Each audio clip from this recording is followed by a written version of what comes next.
Muraj, Marhum Fatima Bai, Mukash, wala hawla wala quwwata illa billahi al-ali al-azim, hasbunallahu ni'mal wakil, ni'mal mawla wa ni'mal nasir, rabbi shrah li sadri wa yassir li amri, wahlul 'uqdatan min lisani yafqahu qawli, a'udhu billahi minash shaitanir rajim, bismillahir rahmanir rahim, alhamdulillahi rabbil alamin. والصلاة والسلام على أشرف الأنبياء والمرسلين خاتم النبيين شفيع المذنبين رحمة للعالمين مولانا وسيدنا أبي القاسم محمد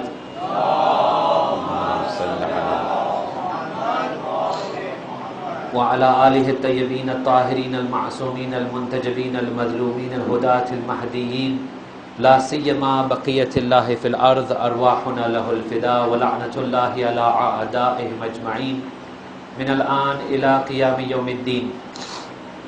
أما بعد فقد قال الله سبحانه وتعالى بسم الله الرحمن الرحيم إن الله وملائكته يصلون على النبي يا أيها الذين آمنوا صلوا عليه وسلموا تسليما. اللهم صل على Yesterday we discussed how to make the practice of namaz meaningful, impactful, effective, and how we can move towards making us proper, perfect namazis. We mentioned lots of different things from lots of different angles. In short, namaz is the most important of the acts of worship, and it should bring in the zikr of God. Now, zikr of God does not just mean zikr by the tongue. To say subhanallah, walhamdulillah, and these kinds of things is one zikr. But zikr itself is to remember Allah. One of the ways of remembering Allah is by the tongue, by saying these sentences of subhanallah, etc. But true zikr of Allah is to be aware of Allah. It should not be the case that someone should do zikr of God, but his thoughts are somewhere else altogether. Nauzubillah, he could be thinking about a sin. That wouldn't be proper zikr of God, even though his tongue may be reciting something. His heart and soul and mind is not on that thing. It's somewhere else altogether. So that's not the zikr of Allah which we mean. We mean that namaz should produce a feeling and an attitude within all of us that I'm being watched by Allah, I'm in the presence of Allah, I'm close to Him, He's close to me. This is the secret behind namaz. And then we went on to different points which are related to namaz. And I said that namaz does not act in isolation or in a vacuum. There are many things which must go hand in hand with our prayers. One of them is truthfulness. And I narrated to you the hadith of Imam Zainul Abidin alayhi salatu wassalam,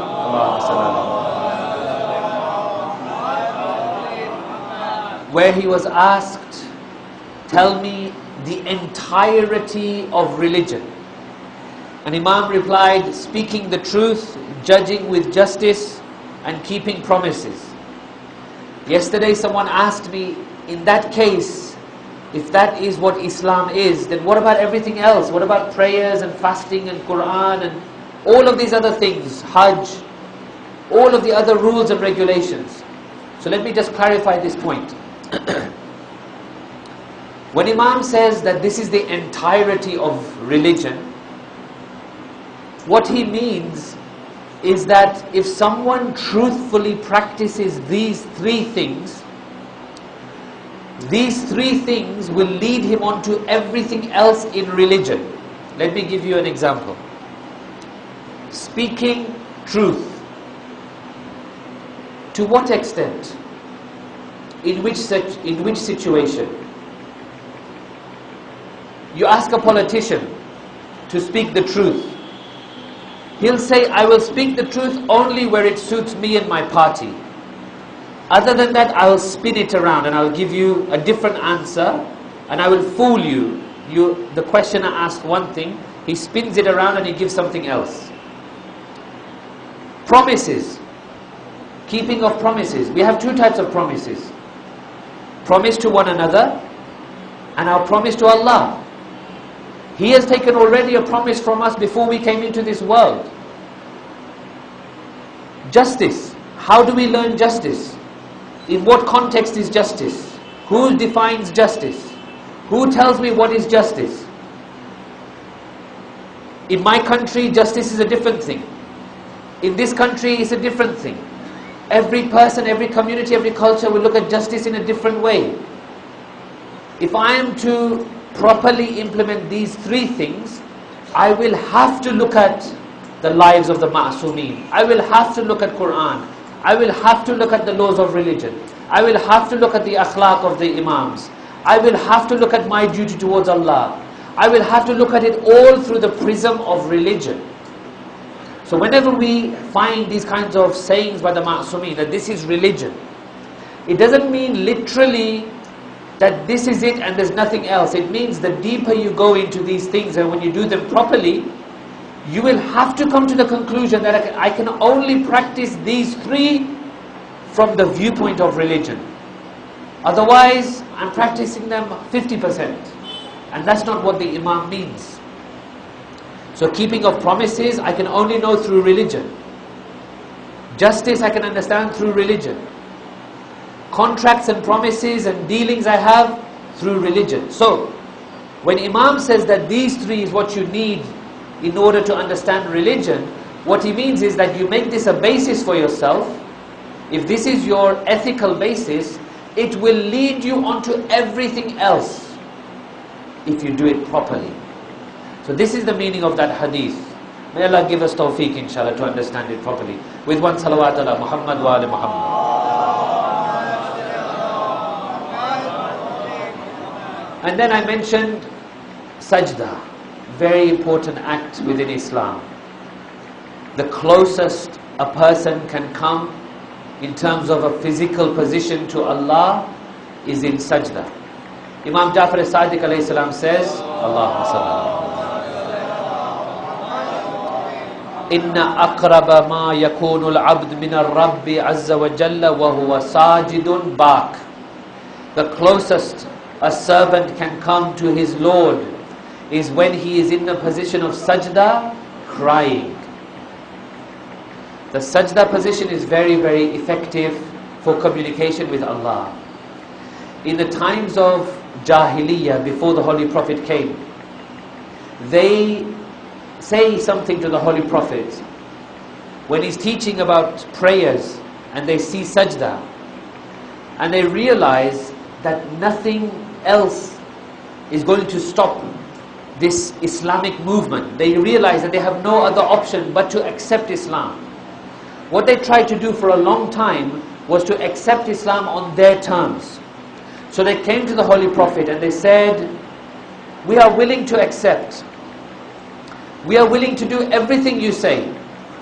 One thing doesn't suit us. We cannot conceive going into this position of sajda and making our heads lower than our backs. In sajda, if you think about it, your head is down, your back portion is up. They say, this we cannot do. Holy Prophet says, well then you can't do it. This is not a pick and choose religion. It is of fundamental importance that the insan realizes that the sajda holds the key to humility. Going into sajda, putting your head on that khak, on that clay, on that mohr, thinking about it, that I've come from this, I'm going back to this. And in fact, the true sajdas are there for this reason. What we should think about is that in the first sajda, before we go in, it's almost like we were nothing. We go into sajda, we become a body, we become a life. Then we come out, we live our life in this world. We go back to sajda, again we go back to khak, we are buried. And when we sit up from the second sajda, it represents our resurrection on the Day of Judgment. All of these secrets surround sajda. all of these secrets and this mindset and this attitude surround this position of sajda. The Holy Prophet puts it very nicely. He says in his khutbah of Sha'ban, he says, ظُهُورُكُمْ ثَقِيلَةٌ مِنْ أَوْزَارِكُمْ. You've gone through life, you've done sins.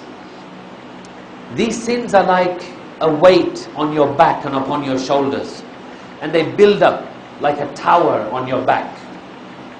فَخَفِّفُوهَا بِطُولِ سُجُودِكُمْ. Now when you've got something resting on your back, think about going into sajda, it's going to fall off, isn't it? If you have something resting on your back, you go into sajda, it begins to become imbalanced, it falls off. Rasulullah says, you've got so many sins on your back through your life. Lessen the load by going into sajda for a long time. The more time you spend there, this load on your back is kind of falling off bit by bit. The longer you're in that position, the less load you will have to bear for the akhirat, inshallah. With one salawat ala Muhammad wa ali Muhammad. And we come on to our topic for this evening. The topic is Tawalla and Tabarra in acts of worship. When we hear the names or the terms Tawalla and Tabarra, we usually think of two things. Number one, we know that Tawalla and Tabarra are part of the Furu'e-Din in our school of thought of Islam, in the Jafari school of thought. We know we have 10 Furu'e-Din, Tawalla and Tabarra are part of it. The second thing that we usually think regarding Tawalla and Tabarra is that Tawalla means telling people about the virtues of the Imams, the Faza'il of the Imams. Tabarra means sending curses upon the enemies of the Imams. Now, both of these points are true. They are correct. We must have a love towards our Imams and sing their virtues. There's no doubt about it. It makes us happy. It pleases the soul. It enlightens the soul. It brings nur into the heart when we remember our Imams. At the same time, we must distance ourselves completely from their enemies and everything that their enemies stood for. There's no doubt about this. But when it comes to acts of worship, Tawalla and Tabarra has a little bit of a different role than this way of understanding. So as an introduction, I want you to think about it like this. Everything in this universe, every being, every atom, every germ, every bacteria naturally wants to survive. Right? No one would doubt that everything in this universe naturally wants to survive. Nothing wants to die. So what happens is, naturally, things attract other things which will help them survive. So for example, a human being, what do we need to do to survive? We need to breathe. So if we find a place where we find it difficult to breathe, we quickly come out. We need to eat. If we think of a place where we will not be able to eat or drink anything, we won't go there. And every being naturally will repel things which are dangerous for it. You won't go to places where there is danger. You won't go to places which endangers your life. You won't do things that injure you intentionally. So repulsion and attraction, these are the laws of repulsion and attraction. This happens in every single living thing. It attracts certain things which it needs, it repulses things which it doesn't need. Now, when we become very sophisticated and we start to use our maturity and our mind and our intelligence, then it boils down to a simple concept.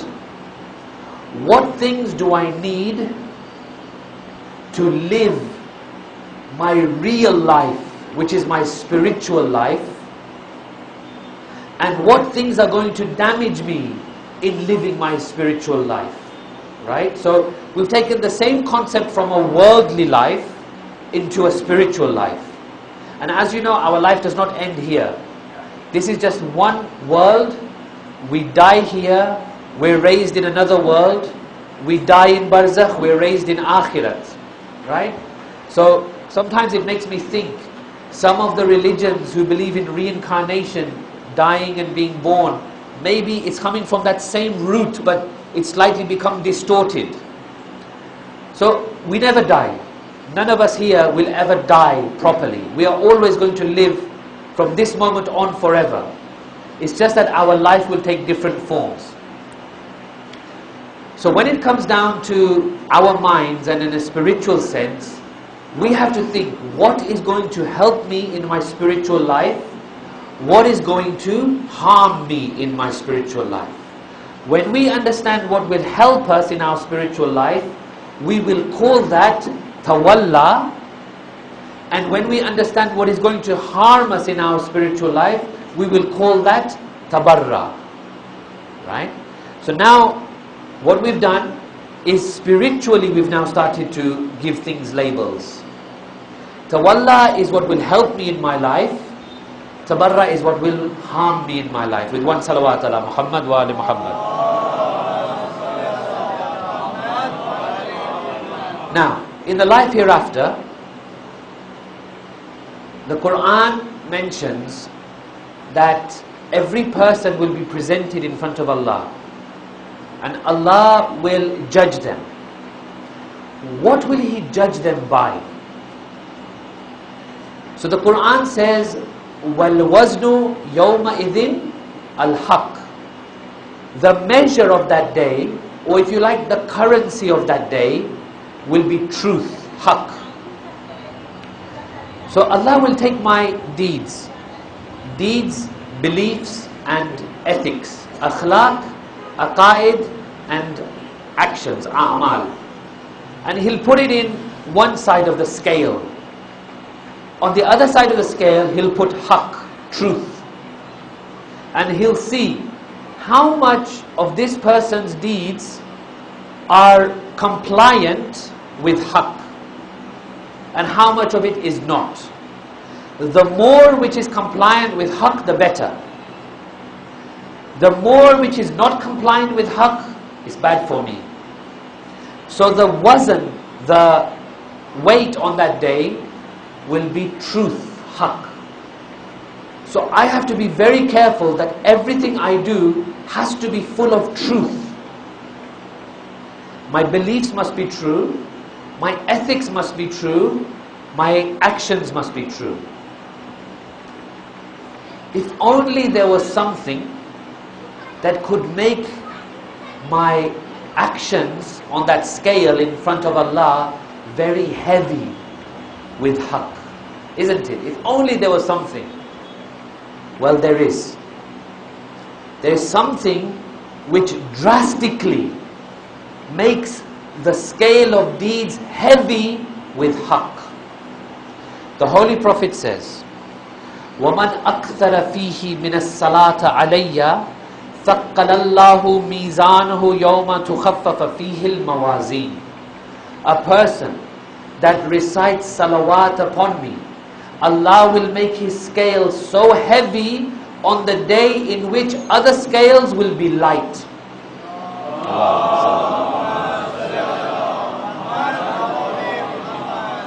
Salawat has some amazing property. Just this one sentence, just a few words, takes less than what? 5 seconds to recite. It has this amazing property that it heavily weighs down the scale with haqq. It is truth. As everything has a measure. You want to measure speed, there's a way to measure it. Temperature has a measure. Weight has a measure. On the Day of Judgment, it will be truth. And the Holy Prophet says that the salawat upon him and his family is very, very true. It is full of haqq. So, that is the introduction which I wanted to give. Whenever we involve Ahlul Bayt, the Holy Prophet and his household in our acts of worship, it adds to the weight on the day of judgment, inshallah. With one salawat ala Muhammad wa ali Muhammad. Second point. With one salawat please ala Muhammad wa ali Muhammad.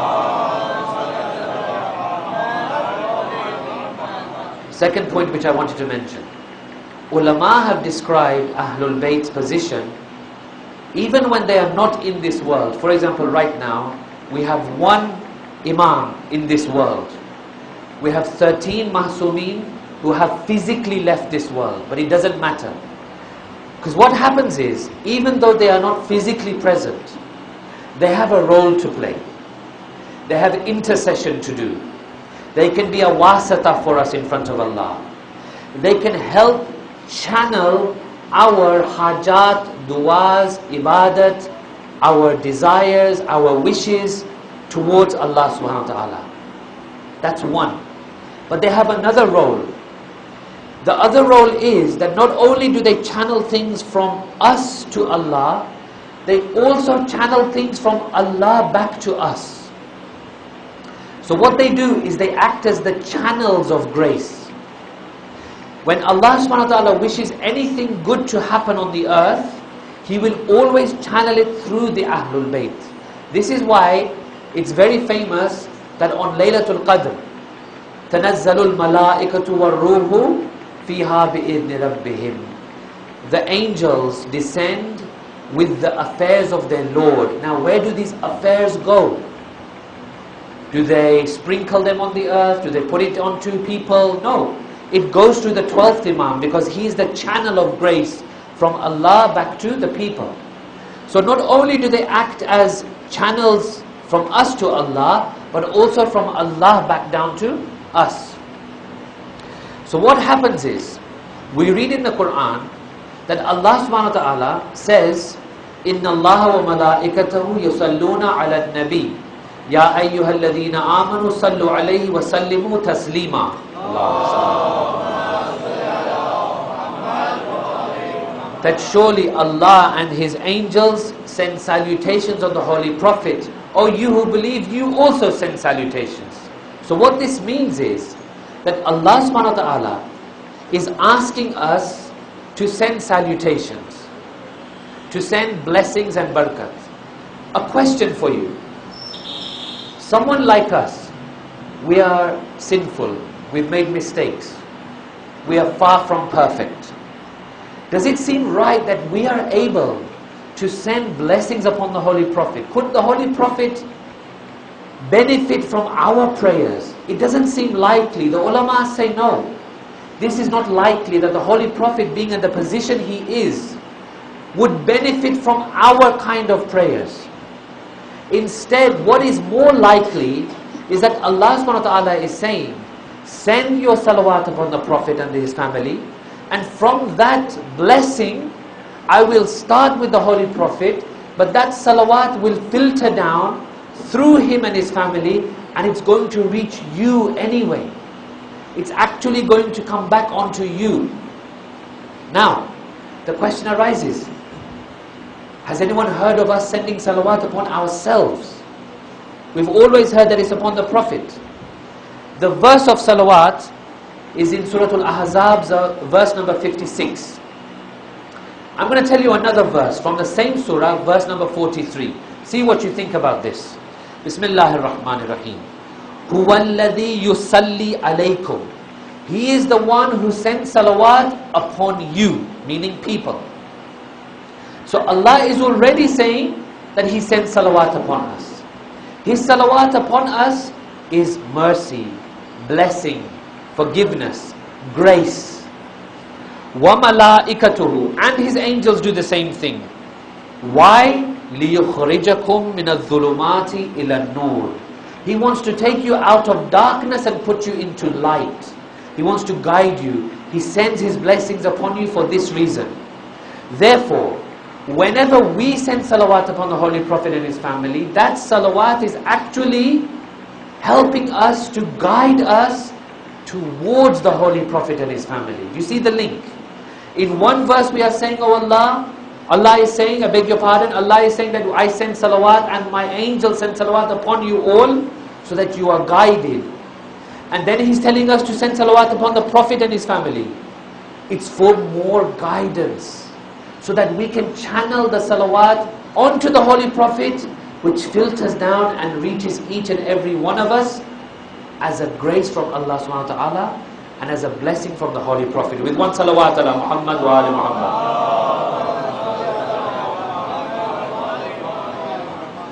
The next point regarding Tawalla and Tabarra in worship is that because of the position of Ahlul Bayt in front of Allah, the secret behind dua is that when you cushion your dua, when you sandwich your dua between two salawats, so if you begin with salawat and then you say your hajat and then you end with salawat, Mawla Ali alayhi salam says that Allah is more gracious than to accept two sides of your dua and not the middle part.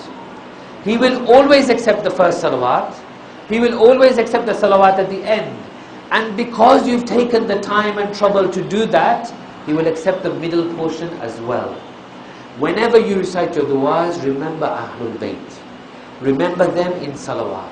Put your salawat at the beginning and at the end, and inshallah the middle part of your hajat is also accepted. One salawat ala Muhammad wa ali Muhammad.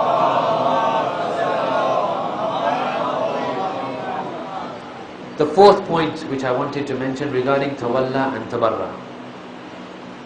We have an amazing hadith from our sixth Imam, Imam Ja'far as-Sadiq alayhi salatu wasalam.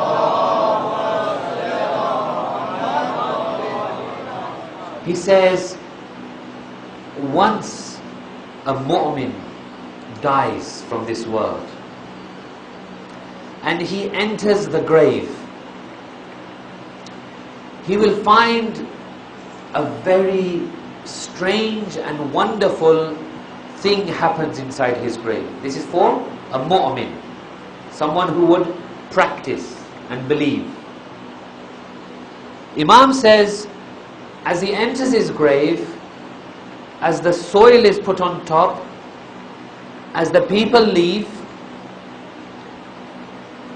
he will not feel loneliness, because he will find inside his grave 6 bright, wonderful, Nurani faces appear. The first of these will go towards the right side of his body. The next one will go to the left side of his body. One will appear in front of him. One will appear at his back.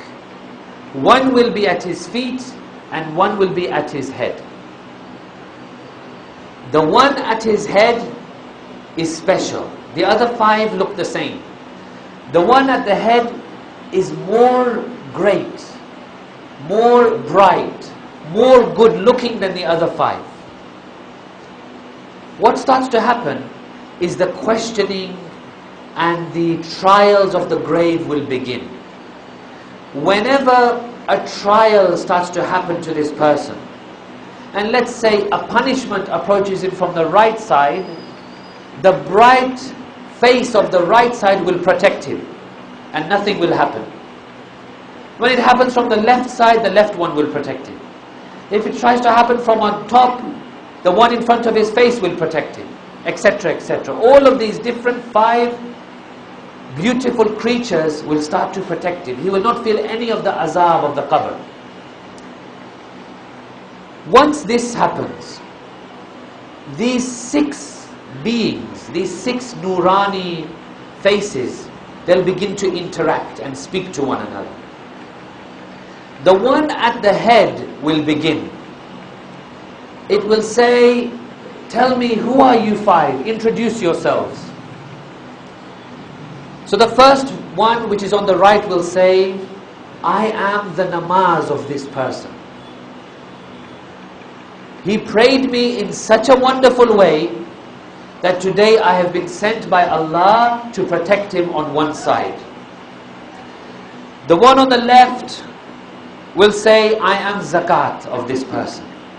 He performed me, he gave me, he was unselfish, he spent in the way of God, and I have been appointed to protect him on the left side with one salawat ala Muhammad wa ali Muhammad.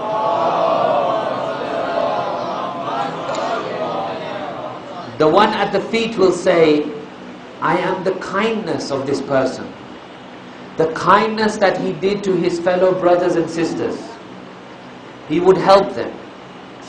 This is the reward that Allah has appointed for him, that He has appointed me here to protect him.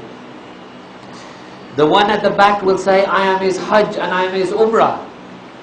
Those trips that he made, I have been sent to protect him. And the one which is in front of him will say, I am his Roza, I am his fasts.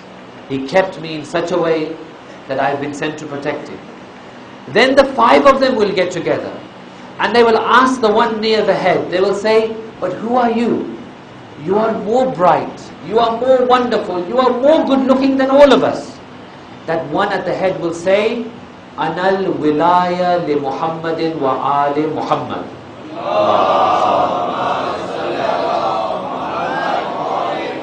I am the love, the attachment, the wilaya of the Ahlul Bayt.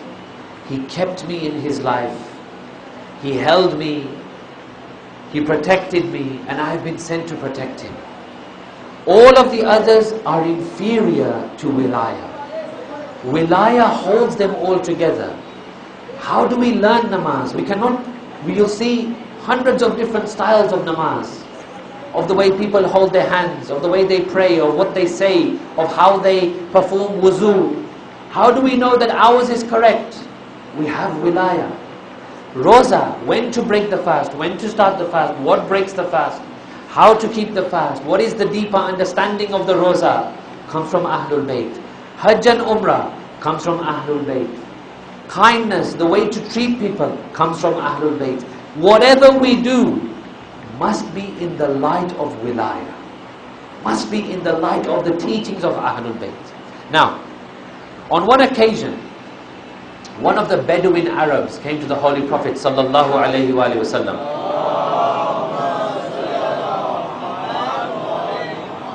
And he asked the Holy Prophet, he says, Ya Rasulullah, tell me some of the details of Qiyamah. Tell me about the Day of Judgment. The Holy Prophet said, before I do that, you tell me something. What have you prepared for the Day of Judgment? He said, Wallahi, nothing. But one thing I can say is that I love you a lot, and I love Allah a lot. The Holy Prophet says, Al-mar'u ma'aman ahab. A person will be in the Day of Judgment with whom he loves. Now, we need to take a little bit of a difficult discussion, if you don't mind. A person will be with the one he loves. What do we love? It's very easy for me to say, I love Ahlul Bayt. I love Mawla Ali. I love Panjatan. I love the Imams. I love the 14 Ma'sumi. How much do I know about them? I love them, isn't it? A test of love is knowledge. You would love something that you know. How much do I know about them? How much do I know about the way they lived? How many of their sayings can I say? How many of their teachings can I point to? How many of their details can I recite to you? How much of their character is reflected in me? Does it make sense that we love something but we don't want to be like that thing? Does it make sense that we love something but we don't want to copy it? If we truly love, love comes with ma'rifat, with recognition, with understanding, with knowledge, with reflection. To love my Imams, that's one level. Okay, that's good, that's wonderful. But the test of love will be, how much do I know about them and how much do I reflect them?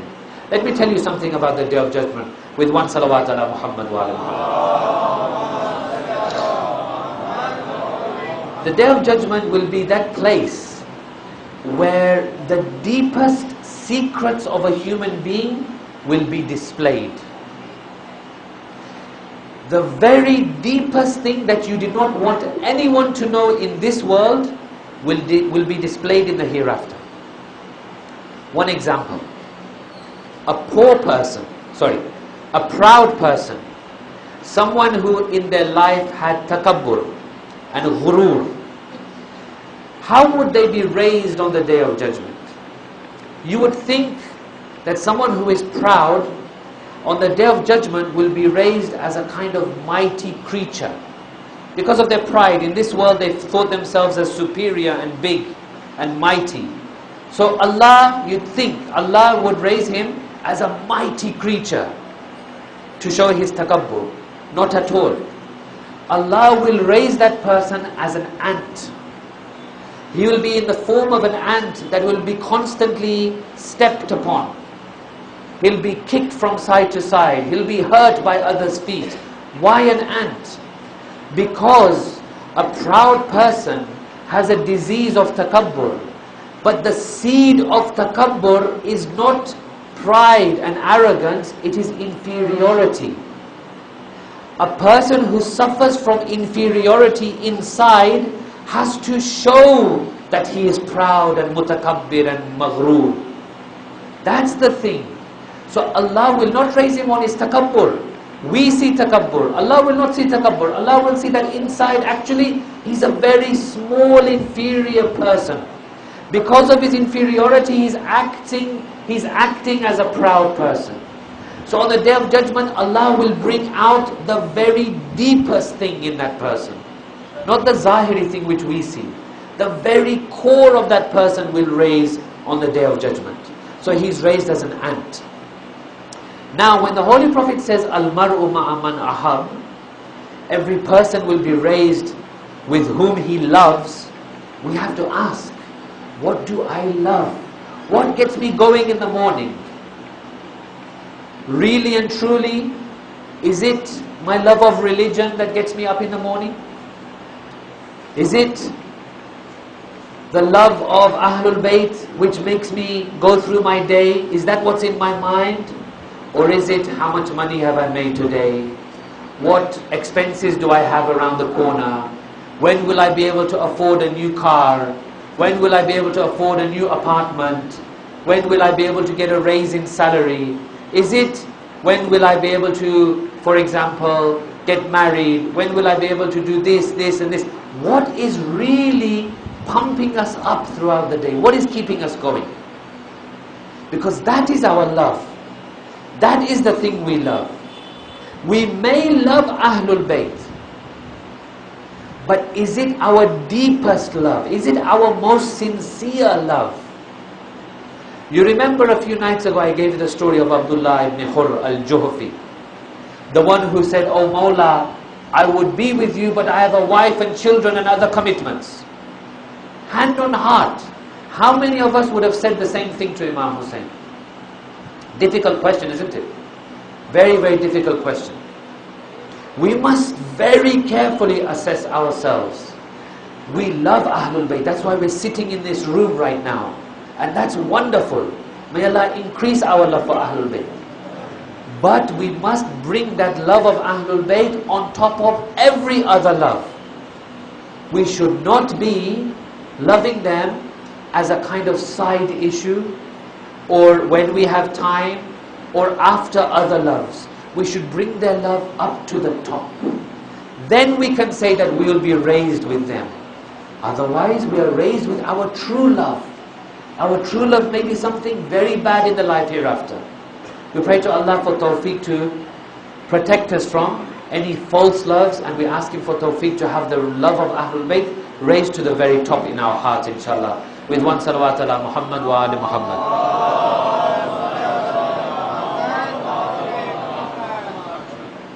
Whenever we think of Ahlul Bayt, we have a cultural practice that prevents us.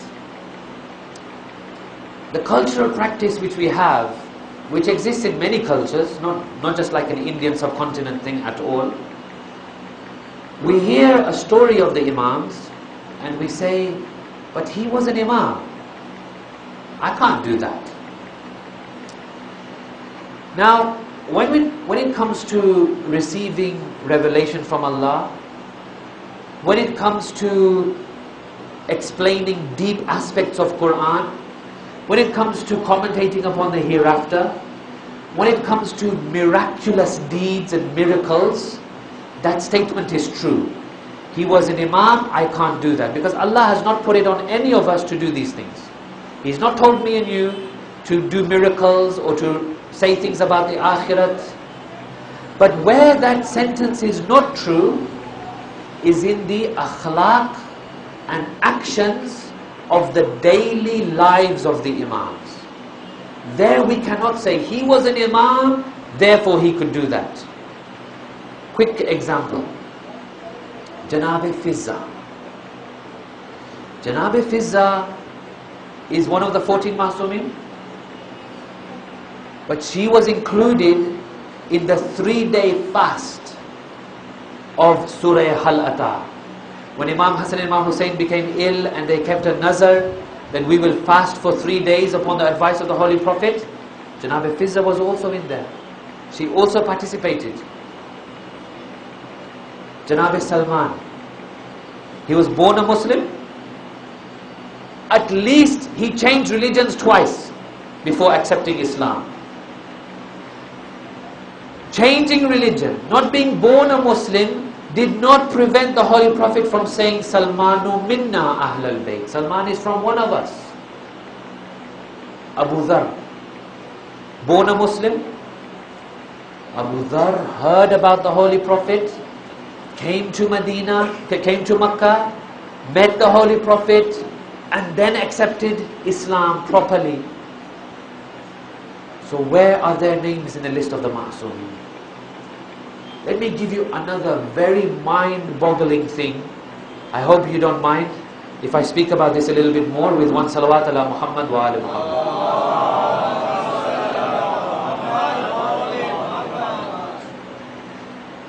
Ziyarat Ashura, we all recite it, isn't it, inshallah? We all recite it. In Ziyarat Ashura, we have a line. And in most of the ziyarats, we have this line. Bi abi antum wa ummi. What does that mean? May my father and mother be sacrificed for you. Right? In Arabic, if you're talking to one person, what do you say for you? We say anta. If we are talking to two people, what do we say? We say antuma. If we are speaking to more than two people, we say antum. So in Ziyarat Ashura, when we say, may my mother and father be sacrificed for you, we are saying antum. So it's more than two people. It's not just Imam Hussein alayhi salam. Otherwise we would have said anta. It's more than two people. So which more than two people is it? It's all of the shuhada, isn't it? All of the martyrs of Karbala, we say, Bi abi antum wa ummi. May my mother and father be sacrificed for you. Right? Who is the author of Ziyarat Ashura? Who has given it to us? Can someone tell me from the crowd?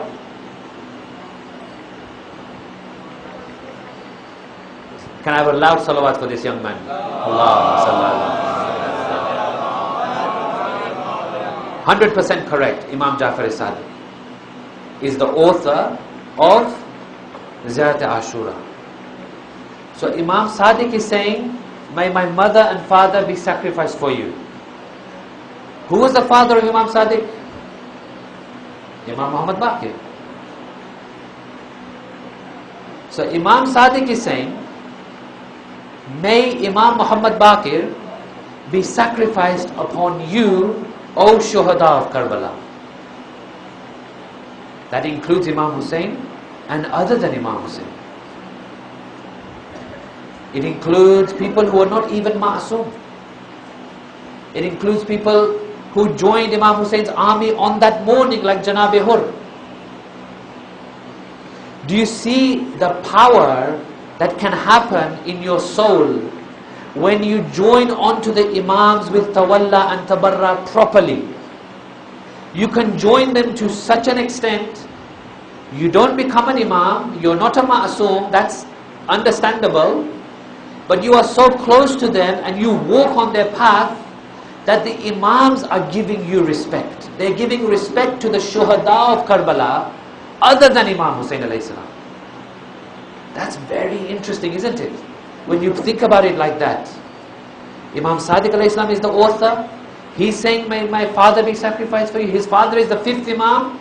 And who is he saying it to? The whole of the Shuhada of Karbala. Even if he's saying it to Hazrat Abbas. Some people may say, no, this cannot be true. Okay? Let's say even if he's saying it to Hazrat Abbas. Even if he's saying it to Hazrat Ali Akbar. Still, they are not ma'soom in that sense, in the 14 ma'soomin, like Imam Muhammad Baqir is. So when we realize this point, and we become devoted to Ahlul Bayt in a proper sense, we start to act like they acted as much as possible. We may reach a little bit close to them. We can never reach the full amount. They will always be the Imams. We will always be the followers. They will always be sinless. We will always have committed some sins, unfortunately. But we can become very close to them. To be involved in their group. To be close to them in a spiritual sense, inshallah. This is what I wanted to convey in this lecture. I hope it has opened maybe some minds and some thoughts regarding Tawalla and Tabarra in our acts of worship with one salawat ala Muhammad wa ala Muhammad.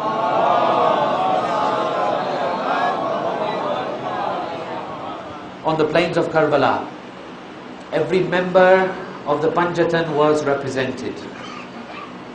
Imam Hussain alayhi salam represented himself. He also represented Rasulullah. Hazrat Abbas represented Mawla Ali. Bibi Zainab represented Bibi Fatima. What about Imam Hassan? They say Imam Hassan alayhi salam did not just give one sacrifice on the day of Ashura. His 5 sons were present in Karbala. One of them, we hear, was called Abdullah ibn al-Hasan. He was around maybe 10 years old. It is said that Abdullah ibn al-Hasan was in the custody of Bibi Zainab. Imam Hussain alayhi salam had kept him in the custody of Janab Zainab. And Janab Zainab was standing at the door of the khayma. And she held him. And it is at the point where Imam is in his last moments. The arrows have been fired into the body of Imam Hussain. He is on the plains of Karbala. The enemies are all around him, hitting him with their swords and their spears. This young man, son of Imam Hassan, cannot bear the sight of his uncle being treated in this way. He wriggles free of the grasp of Bibi Zainab and he runs towards Imam Hussain and he dives upon the body of Imam Hussain and he becomes involved in between Imam Hussain and the swords and the spears and he is hacked to death. And during that moment when Imam Hussain sees him free himself from the grasp of Bibi Zainab, he shouts out, "Khudihi ya Zainab, hold him, O Zainab, do not let him come." But he frees himself and he runs very quickly. Imam Hassan alayhi salam gave 4 sons on the day of Ashura and 1/5 son which we know as Qasim ibn al-Hasan. Hazrat Qasim Shahadat is very painful and very unique. Of all the Shahadats, he has 2 unique points which we will come to. It is the night of Ashura. Imam Hussain alayhi salam famously puts out all the candles and all the lights. He says to his companions and his family members, he says, "I am relieving from you my bay'at. I am allowing you to go. You have no obligation to stay with me. They want me, they do not want you. They are after my blood, not your blood. He puts out the candles. When he puts the candles back on, he sees that his family members and his companions have not moved. They are all still with him. This was the love they had for Imam Hussein. And then he begins to tell them. He says, you will all be sacrificed tomorrow. But I give you good tidings. I will show you your positions in heaven. And they were shown a glimpse of heaven. Amongst this, there's a boy inside the tent. This same Qasim, son of Imam Hassan. He is thinking in his mind that my uncle said all of us will be shaheed, but maybe he didn't mean me. Maybe he meant the adults. Maybe he meant the warriors. He comes to Abu Abdullah. He says, oh Uncle Hussein, I have a question. My question is, will I also be sacrificed tomorrow? Imam says, tell me, O Hassan, كيف الموت عندك? How is death to you? Imam Hassan's son, Hazrat Qasim, does not hesitate. He gives such an answer to his uncle. He says, Ya Aba Abdullah, if it is for you, then ahla min al-asal. It is sweeter than honey for me.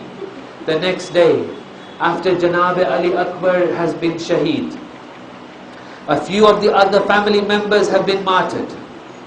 Qasim comes along. He builds up his courage to ask his uncle. He comes to Hussein.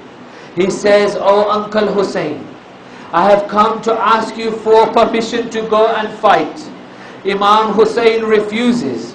Imam Hussein must be thinking, I've already lost Ali Akbar, the one who used to remind me of my grandfather Rasulullah. I will not lose this son of my brother, who is the copy of my brother. Whenever we wish to remember Hassan, we would look at the face of Qasim. He turns away. He turns away. He refuses to give permission.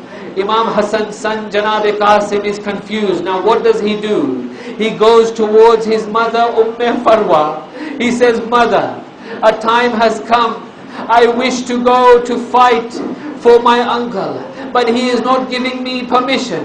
Bibi Farwa says, oh my son, do not worry, for I was told by your father that this day would arrive, and I have something from him.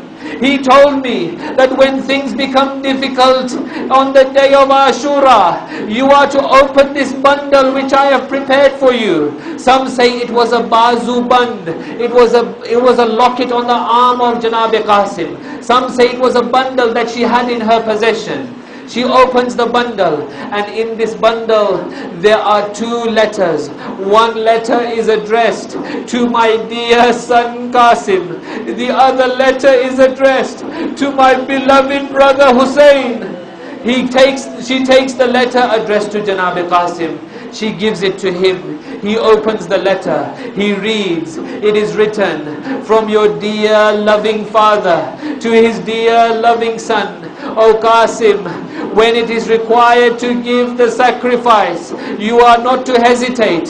You are to go forth and sacrifice. And then he delivers the other letter into the hand of Imam Hussein. Imam Hussein takes the letter. When he sees the handwriting of his brother, he recognizes the handwriting. He kisses the letter. He puts the letter onto his eyes. He opens the letter. It says, oh dear Hussein, this is your brother Hassan. I am asking you, allow me to be represented on the day of Ashura. Do not deny the sacrifice of my sons. Imam Hussein turns to Janab Qasim and he says, I have no choice now. On the instruction of my brother, I must allow you to go and fight. Imam Hussein alayhi salam puts all the armor and all of the battle gear onto Qasim.